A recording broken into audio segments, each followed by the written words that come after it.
अस्सलामुअलैकुम स्टूडेंट, आप कैसे हैं। आज हम इस वीडियो में स्टैटिस्टिक्स एंड प्रोबेबिलिटी के सेकंड क्विज़ की प्रिपरेशन करेंगे। सेकंड क्विज़ स्टूडेंट लेक्चर 16 से 22 तक आएगा, तो हम इन सारे लेक्चर्स को एक बार रिव्यू देते हैं। Let's start. Set. A set is only well defined collection और list of distinct objects. Set एक वेल डिफाइंड मतलब क्लियर या ऐसी ऑब्जेक्ट्स जो डिस्टिंक्ट मतलब एक ही दफ़ा आई हों, बार बार रिपीट ना हुई हों, उनका मजमुआ है। सेट को कैपिटल लेटर्स से रिप्रेजेंट करते हैं, जैसे ABC। मिसाल के तौर पर E is equal to ABCD है, ठीक है, या फिर B इज़ इक्वल टू 1 2 3 7। अब number of a set E को N ऑफ E से रिप्रेजेंट करते हैं, और अगर X सेट E का एलिमेंट है तो इसे ऐसे लिखते हैं X बिलोंग्स टू A, और अगर X सेट E का एलिमेंट नहीं है तो इसे X is not belong to A लिखेंगे। एम्प्टी सेट एक ऐसा सेट जिसमें कोई भी एलिमेंट ना हो, मतलब खाली सेट हो, उसे 5 से रिप्रेजेंट करते हैं। स्टूडेंट याद रखें, अगर ज़ीरो एलिमेंट हो तो वो एम्प्टी नहीं होगा। इसी तरह एक ऐसा सेट जिसमें सिर्फ एक ही एलिमेंट हो वो यूनिट सेट या सिंगलटन सेट कहलाता है। एक एलिमेंट को हम इस तरह लिखेंगे। अब सेट को लिखने के या रिप्रेजेंट करने के दो मेथड्स हैं। नंबर 1 रोस्टेड मेथड, जिसमें सेट के तमाम एलिमेंट्स लिखे जाएं, जैसे E इज़ इक्वल टू 1 3 5 7 9, या B is equal to a book, a city, a clock, a teacher. Second method is student set builder method, a rule that enables us to determine whether or not a given object is a member of the set। मतलब जिसमें हम सिर्फ बताते हैं कि कौन से elements set का हिस्सा हैं या नहीं हैं, जैसे E is equal to X such that X is an odd numbers and X less than 12।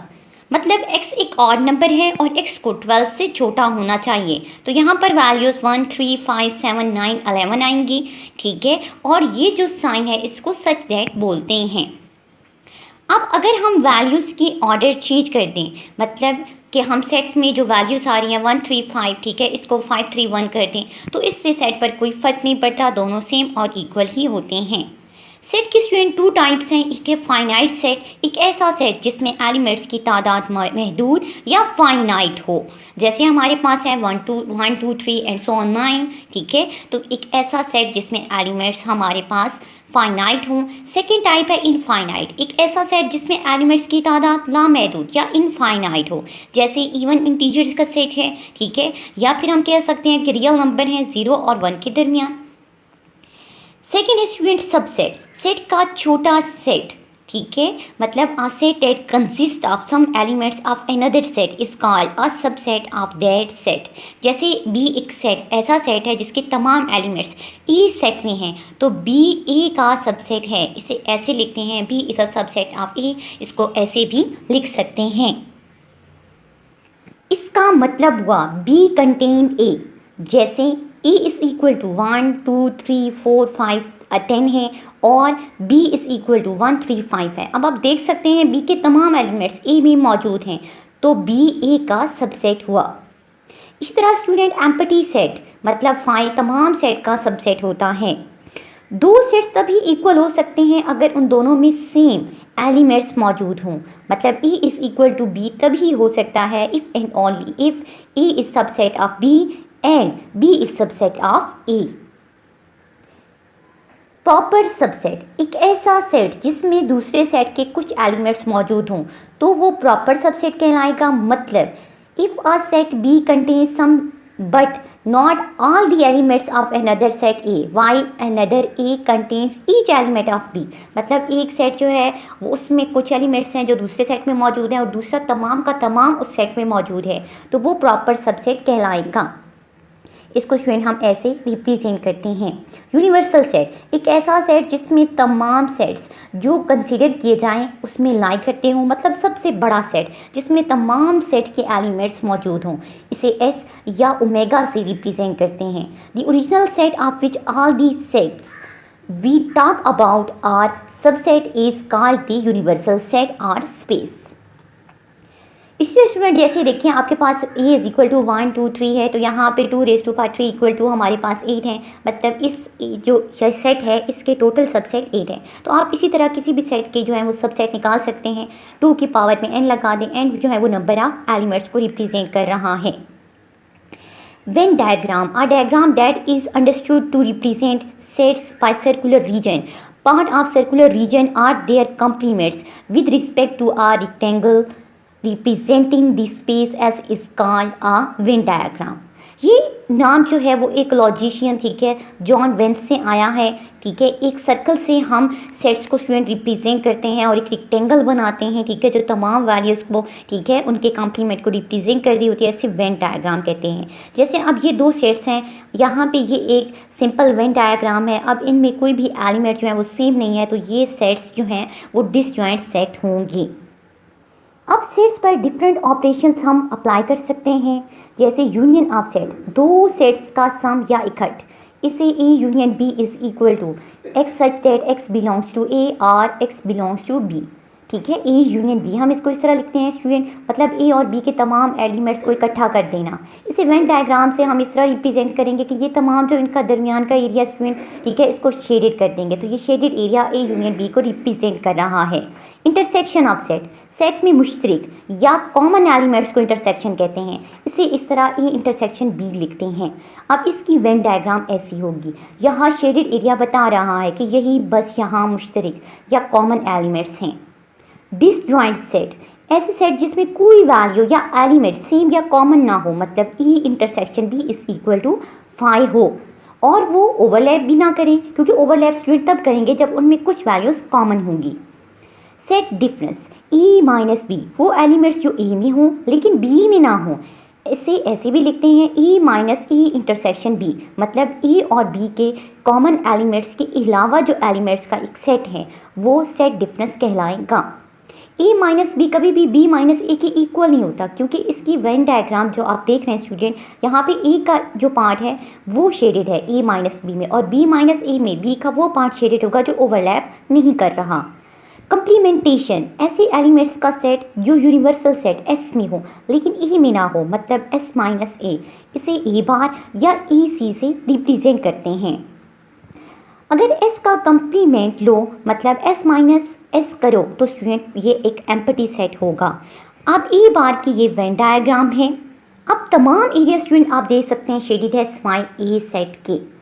कुछ लॉज हैं स्टूडेंट यहाँ पे सेट्स पे जो अप्लाई होते हैं। नंबर 1 कम्यूटेटिव लॉ, मतलब A union B is equal to B union A, कि यूनियन में अगर आप ऑर्डर चेंज कर दें, ए को पहले बी को बाद में, या बी को पहले ए को बाद में रखें, तो कोई फ़र्क नहीं पड़ता। इस तरह student A intersection B is equal to B intersection A, इसमें सिर्फ ऑर्डर या तरतीब बदलने से कोई फ़र्क नहीं पड़ेगा। सेकेंड है स्टूडेंट एसोसिएटिव लॉ, इसमें 3 सेट होते हैं ए बी एंड सी, तो इसको देखेंगे A union B union C is equal to A union B union C होता है, या फिर आप कह सकते हैं A intersection B intersection C is equal to A intersection C B intersection A intersection और B intersection C. Distributive law है स्टूडेंट, ये यूनियन और इंटरसेक्शन का कंबाइनेशन है। इसी तरह स्टूडेंट आइडेम्पोटेंट लॉ है, ठीक है, ए यूनियन अगर ए लें तो वो इक्वल टू ए आता है, और ए इंटरसेक्शन ए लें तो वो भी इक्वल टू ए आता है।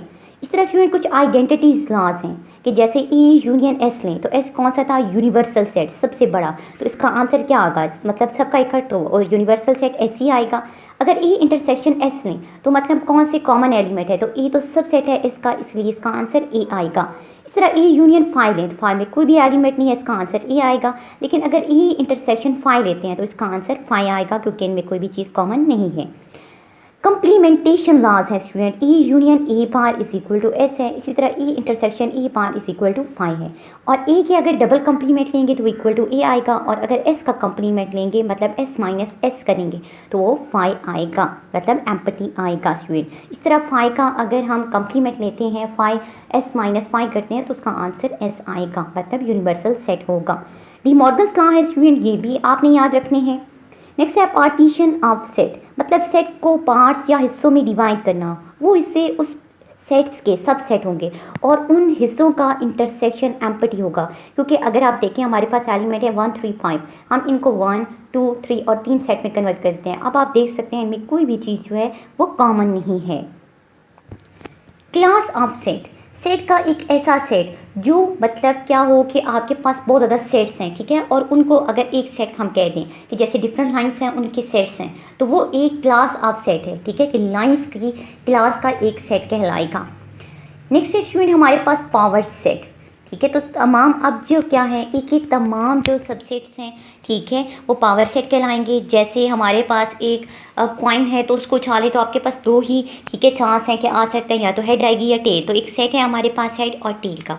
तो इसके अगर हम यहाँ पर पावर सेट लिखें तो फाई आएगा, हेड आएगा, टेल आएगा, हेड टेल आएगा। आप पावर सेट को स्टूडेंट इस फार्मूला से फाइंड कर सकते हैं कि पावर सेट में कितने सबसेट आएंगे, 2 टू दी पावर n। यहाँ पर देखिए 2 एलिमेंट हैं तो n का मतलब हुआ 2, 2 टू दी पावर 2 करें तो इक्वल टू 4 आता है। कार्टेशियन प्रोडक्ट ऑफ सेट, इसे a क्रॉस b से लिखते हैं और स्टूडेंट ये एक ऑर्डर में लिखा जाता है, मतलब a क्रॉस b का मतलब है कि a के एलिमेंट पहले आएंगे और b के एलिमेंट बाद में आएंगे। कार्टेशियन एक फ्रेंच मैथमेटिशियन स्टूडेंट नाम था, ठीक है, उसके नाम से ये आया है। ए का ए के साथ प्रोडक्ट हो तो वो ए स्क्वायर होगा।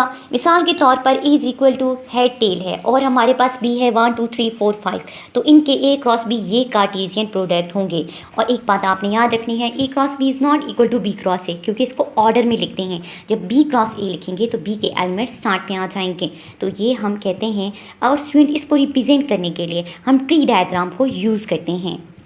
अब स्टूडेंट काउंटिंग रूल्स 3 हैं जिस पे प्रोबेबिलिटी बेस करती है। नंबर 1 रूल ऑफ मल्टीप्लिकेशन, अगर हमने 2 एक्सपेरिमेंट किए, ए की आउटकम m है और दूसरे की n है, तो टोटल आउटकम क्या होगी, mn होगी, मतलब n को m से मल्टीप्लाई कर देंगे। अब स्टूडेंट एक सेट है H3 मतलब हेड और टेल, और दूसरा है 1 2 3 4 5 6 है। अब इन पहले सेट में 2 एलिमेंट और सेकंड में 6 हैं, तो 6 मल्टीप्लाई 2 इक्वल टू 12 हमारी टोटल आउटकम या चांसेस हैं, इसे मल्टीपल चांस भी कहते हैं। स्टूडेंट सेकंड जो रूल है वो है काउंटिंग रूल, स्टूडेंट जो सेकंड काउंटिंग रूल है वो है permutation. A permutation is any ordered subset from a set of n distinct object, जैसे ए बी में अब ए बी और बी ए ये 2 परम्यूटेशन होंगे। परम्यूटेशन को फाइंड करने का स्टूडेंट फार्मूला है, इसको पी से रिप्रेजेंट करते हैं और इसको लिखते हैं N P R. N total ways को रिप्रेजेंट करता है, ठीक है, और आर जो है जिनको हम कह रहे होते हैं कि इतने हम जो है वो सिलेक्टेड वेज हैं, तो इक्वल टू आएगा student N factorial divide by N minus R factorial, और ये इक्वल होता है N minus A N minus 2 so on N minus R plus 1 के। स्टूडेंट फैक्टोरियल का मतलब आप क्या लेते हैं, जैसे स्टूडेंट 7 फैक्टोरियल है तो इसको पीछे की तरफ खोल दो, 7 multiply 6 multiply 5 multiply 4 multiply 3 multiply 2 multiply 1। इसी तरह हमारे पास स्टूडेंट सो ऑन है, और 1 का फैक्टोरियल 1 होता है और 0 का फैक्टोरियल भी 1 ही होता है। अब मिसाल के तौर पर टोटल वेज हमारे पास 4 हैं और वहाँ सिलेक्शन 3 की है, तो यहाँ पर n जो है वो टोटल वैल्यू को रिप्रेजेंट कर रहा है 4, और n जो है, ठीक है, यहाँ पर r जो है वो 3 को रिप्रेजेंट कर रहा है, तो 4 factorial divide bye 4 minus 3 factorial, ठीक है स्टूडेंट, तो 4 माइनस 3 इक्वल टू 1 फैक्टोरियल होता है। तो अब क्या करेंगे, यहाँ पर 4 फैक्टोरियल आ गया, ठीक है, तो 4 फैक्टोरियल इक्वल टू 24 होता है। इस परम्यूटेशन को हम ट्री डायग्राम से भी रिप्रेजेंट कर सकते हैं। अगर student r is equal to n आ जाए, मतलब p n n आ जाए, ठीक है, तो ये इक्वल टू n फैक्टोरियल होगा।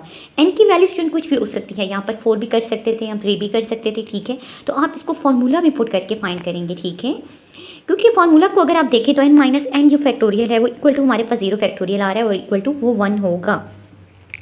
इस तरह स्टूडेंट n फैक्टोरियल को हम लिखते हैं n minus 1 n minus 2 n minus 3 and so on 3 2 1। क्या मतलब, क्या हमारे पास जो भी वैल्यू जैसे 7 थी तो उसको हमने पीछे की तरफ खोला था और एक वैल्यू कम करते जा रहे थे, 7 आया, फिर 6, फिर 5, एक वैल्यू कम हो गया और लास्ट पे कहाँ तक जाना है, 1 तक। Next is student combination. A combination is any subset of R objects selected without regard to their order from a set of n distinct object. ये भी स्टूडेंट कम्बाइनेशन और परम्यूटेशन भी सेम ऐसे ही सबसेट हैं, ठीक है, कि हमारे पास जो सिलेक्टेड वेज हैं, ठीक है, उनके किसी भी एक सेट से, लेकिन यहाँ पर इनका जो बिग डिफरेंस है वो यहाँ पर ये है कि हम यहाँ पे ऑर्डर की बात नहीं करते कम्बाइनेशन में। इसको स्टूडेंट CNR से रिप्रेजेंट करते हैं। आप अपने कैलकुलेटर से भी इसको कैलकुलेट कर सकते हैं, R या NR लिखते हैं। अब जो NCR या फिर आप कह सकते हैं कि NR इक्वल टू, इसका फॉर्मूला है n factorial divide bye R factorial n minus R factorial. यहाँ पर n टोटल वेज हैं, ठीक है, और जो है वो सिलेक्टेड वेज को रिप्रेजेंट कर रहा है। अगर हम परम्यूटेशन और कंबाइनेशन का रिलेशन बनाए स्टूडेंट, तो वो आता है PNR is equal to R factorial NR, मतलब R जो है, ठीक है, every combination of R object generates R factorial permutation, ठीक है। CNN को जो अगर हम देखें कि N C है फिर C है, तो वो एक बाइनोमियल कोफिशिएंट भी हम इसको कह सकते हैं, क्योंकि स्टूडेंट आप देख सकते हैं कि हमारे पास सेम ये एक बाइनोमियल एक्सपेंशन की तरह है। तो इसको ऐसे भी लिख सकते हैं A plus B whole n is equal to summation R is equal to 0 to n NR multiply A raise to power n minus R BR। अब इसकी प्रॉपर्टीज़ ये हैं, और इन सारी प्रॉपर्टीज़ को स्टूडेंट आपने याद रखना है, ये कोई भी MCQs में आ सकते हैं। नेक्स्ट है स्टूडेंट रैंडम एक्सपेरिमेंट। एक ऐसा एक्सपेरिमेंट जो सेम कंडीशंस पे डिफरेंट रिजल्ट दे, वो रैंडम एक्सपेरिमेंट होगा। अब इसकी 3 प्रॉपर्टीज़ हैं, अगर ये 3 प्रॉपर्टीज़ पाई जाएँ तो वो रैंडम एक्सपेरिमेंट होता है। नंबर 1 कि ये एक्सपेरिमेंट प्रैक्टिकली या थ्योरेटिकली बहुत बार रिपीट हो सकता हो, और इसकी आउटकम 2 या 2 से ज़्यादा आए। अगर एक ही आउटकम आ रही है स्टूडेंट, जैसे सब क्वेश्चंस के आंसर येस ही आ रहे हैं, तो वो आपके पास रैंडम एक्सपेरिमेंट नहीं होगा। थर्ड है कि तमाम रिपीटिशन का जो रिजल्ट है वो अनप्रेडिक्टेबल हो। जैसे अगर हम इंटरव्यू में क्वेश्चन करते हैं आर यू स्मोकर, तो इसके डिफरेंट आंसर डिफरेंट लोग देंगे, ठीक है, और अनप्रेडिक्टेबल होंगे। तो अगर हमारे पास कोई भी एक ऐसा एक्सपेरिमेंट है जिसके जो रिजल्ट है वो अनप्रेडिक्टेबल हैं, वो बार बार रिपीट हो सकता है सेम कंडीशन पे और डिफरेंट वैल्यूज़ देता है, 2 या 2 से ज़्यादा, वो रैंडम एक्सपेरिमेंट होगा। सैम्पल स्पेस, वो तमाम आउटकम या रिजल्ट जो रैंडम एक्सपेरिमेंट से आए वो सैम्पल स्पेस होंगे। जैसे S इज इक्वल टू, हमारे पास एक सैम्पल है हेड और टेल का, कि हमने एक कॉइन को उछाला है, तो 2 ही हमारे पास, ठीक है, चांस हैं आएंगे, या तो हेड आएगा या टेल। तो ये जो आउटकम या रिजल्ट आ सकते हैं, पॉसिबल रिजल्ट, इनको सैम्पल स्पेस कहते हैं।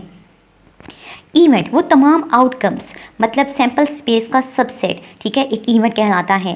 सिंपल एंड कंपाउंड इवेंट है, जैसे अगर हम सिर्फ एक ही सैम्पल की बात कर रहे हैं कि एक ही कॉइन को उछालने की बात कर रहे हैं, तो वो सिंपल हमारे पास इवेंट होगा। और अगर हम 2 कॉइन या 2 से ज़्यादा कॉइन के उछालने की बात कर रहे हैं, तो वो हमारे पास कंपाउंड इवेंट होगा।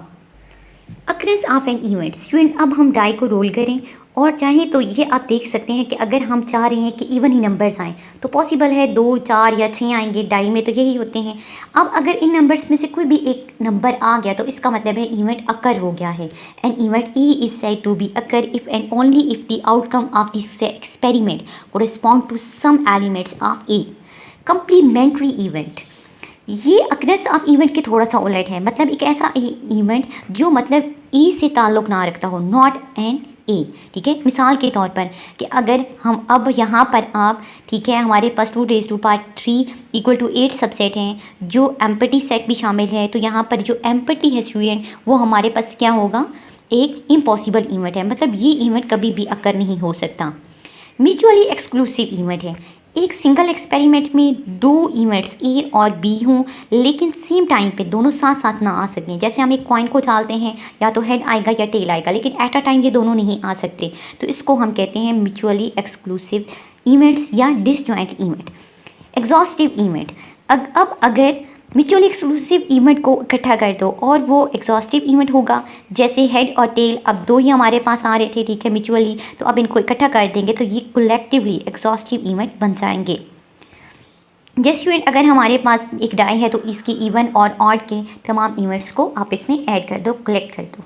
Partition of the sample space, अब एक्सक्लूसिव और एग्जॉस्टिव इवेंट्स का ग्रुप हो, वहाँ पार्ट्स में ए और ए बार को, मतलब ए कम्प्लीमेंट को हम डिवाइड कर दें, मतलब एक जो सबसेट है उसको पार्टीशन में डिवाइड कर दें, ठीक है, तो वो partition of the sample space होगा। इक्वली लाइकली इवेंट्स, वो इवेंट्स जिसमें एक इवेंट सेम दूसरे की तरह अक्कर हो, जैसे कॉइन में दोनों हेड और टेल की निस्बत मतलब इनकी प्रोपोर्शन 1/2 है, मतलब 2 ये आ सकते हैं, 2 का मतलब टेल या हेड आएगा और ये एक ही आ सकता है, तो ये इक्वली लाइकली इवेंट हैं। The classical a priori definition of probability. Student इसको हम ऐसे लिखते हैं कि हमारे पास जो प्रोबेबिलिटी ऑफ ए है is equal to m divide by n है। m क्या है, नंबर ऑफ फेवरेबल आउटकम है, और n क्या है, total number of possible outcome है। तो इस फार्मूला से हम किसी भी चीज़ का की प्रोबेबिलिटी मतलब चांस कि वो कितनी दफ़ा आ सकती है ये फाइंड कर सकते हैं। मिसाल के तौर पर डेक में टोटल जो कार्ड्स हैं वो 52 हैं और 26 रेड हैं। तो अब हम चाहते हैं कि रेड की प्रोबेबिलिटी की चांस चेक करना चाहते हैं वो कितनी टाइम आएगा, तो 26 डिवाइड बाई 52 करेंगे, ये आ रहा है 1 डिवाइड बाई 2 कि हाँ पॉसिबिलिटी है कि हमारे पास रेड कार्ड ही आएंगे। स्टूडेंट आप ऐसे भी लिख सकते हैं कि probability of A is equal to n of A divide by n of s, ठीक है। मतलब तमाम जो सैम्पल हमारे पास पॉइंट हैं वो n ऑफ ए हैं, ठीक है, और जो अपीयरिंग हमारे n ऑफ s हैं, ठीक है, और जो अपीयरिंग है वो n ऑफ ए हैं। इसमें हमने इनफाइनाइट आउटकम की बात नहीं की है स्टूडेंट, ठीक है। क्लासिकल में आउटकम की जो हम बात करते हैं वो प्रोबेबिलिटीज़ हमारे पास फाइनाइट होती हैं, लेकिन एक नेक्स्ट है relatively frequency distribution of probability. अगर एक एक्सपेरिमेंट रैंडम जो एक्सपेरिमेंट है वो बहुत ज़्यादा दफ़ा रिपीट हो, मतलब उसकी एंड टाइम्स हम कहें, ठीक है, कि वो सेम कंडीशन पे रिपीट हो रहा है, तो वो डिफरेंट हमारे पास इवेंट अक्कर होंगे, ठीक है, और जो इवेंट की तादाद है वो m है। तो हम इसमें यहाँ पर जो इसकी प्रोबेबिलिटी की डेफिनेशन लिखेंगे वो होगी probability of A is equal to limit n approaches to infinity m divide by n। अब यहाँ m डिवाइड बाय n तो प्रोबेबिलिटी ऑफ ए ही है, तो अब रिलेटिव फ्रीक्वेंसी जो है वो अप्रोच कर रही है प्रोबेबिलिटी को as n approaches to infinity. अब स्टूडेंट ये 3 एग्जाम्स हैं, ठीक है, जिसको एक रशियन मैथमेटिशियन, ठीक है, कॉल मॉर्गरेट ने, ठीक है, उसने बनाए हैं। तो स्टूडेंट ये जो 3 हैं इनको भी आपने अपने माइंड में रखना है, ठीक है, इसके अकॉर्डिंग जो है वो हम कोई भी चीज़ जो है वो उसको सॉल्व कर सकते हैं। स्टूडेंट अब ये लॉ ऑफ कम्प्लीमेंटेशन है, आपने इसको भी याद रखना है, और ये एडिशन लॉज हैं, इनको भी स्टूडेंट आपने याद रखना है।